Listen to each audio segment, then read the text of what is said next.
People are tired of being ripped off in our country. We're run by people that are incompetent. They don't know what they're doing. Every nation is beating us. Obamacare is a disaster. Our Iran deal is horrible. It was done by people that don't know what they're doing. I mean, they don't know what they're doing.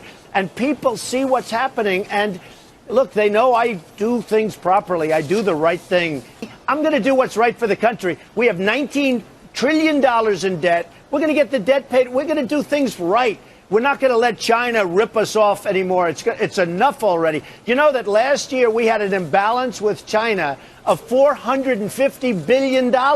Who can stand that? You can't do that. And this has gone on for years and years, and nobody does anything because they have lobbyists, they have special interests, and I'm going to represent the people. We're going to make this country so great and so strong. A country we don't, Sean. We have a country. We have to have borders. We have borders. We have to have laws.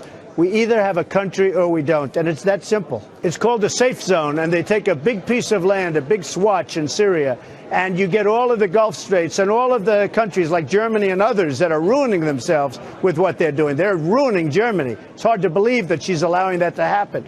You create a safe zone, a big safe zone, and you take care of the people and you work the people until they can ultimately go back.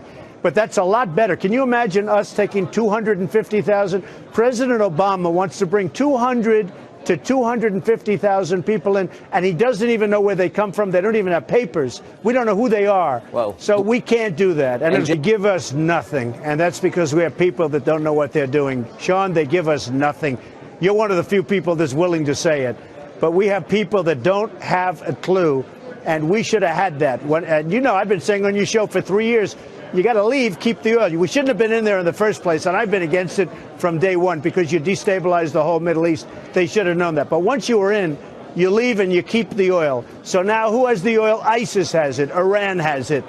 We don't have it. We have nothing. Almost 6,000 pages. Nobody's read it. We have no idea what we're doing. There's no currency manipulation clauses in there. China's going to come in through the back door. Everyone's laughing at us. We have people, I'm telling you, we have 6,000. I'm the one that brought it up tonight. We have almost 6,000 pages, and nobody's even read it. We truly don't know what we're doing. So it should not be passed. All right, Mr. Well, if you look at the Iranian deal, it may be the worst contract I've ever seen drawn. Now, that includes real estate deals. That includes every kind of a deal. That's all I do is contracts. And one of the dumbest deals I've ever seen. It's going to be catastrophic. In addition to which, we're giving them $150 billion. They are going to be brutal because of us. It's going to be worse than anybody knows. And they will have nuclear weapons. And they are keeping our prisoners, by the way. It's not going to. This whole deal is catastrophic. You look at every single thing he's done. Now, Putin leaves New York. He leaves the United States. He makes his thing at the United Nations, his statement at the United Nations. He sees Obama. 2 days later, he's doing something that he never told Obama about. He's got no respect for our president, to put it mildly. That's a problem, but he's got no respect. And by the way, I guess Obama doesn't like him very much either.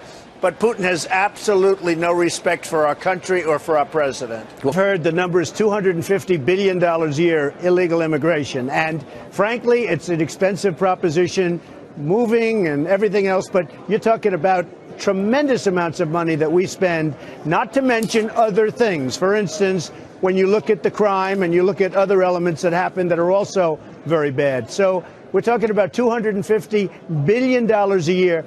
That's a lot of money for a country that owes $19 trillion.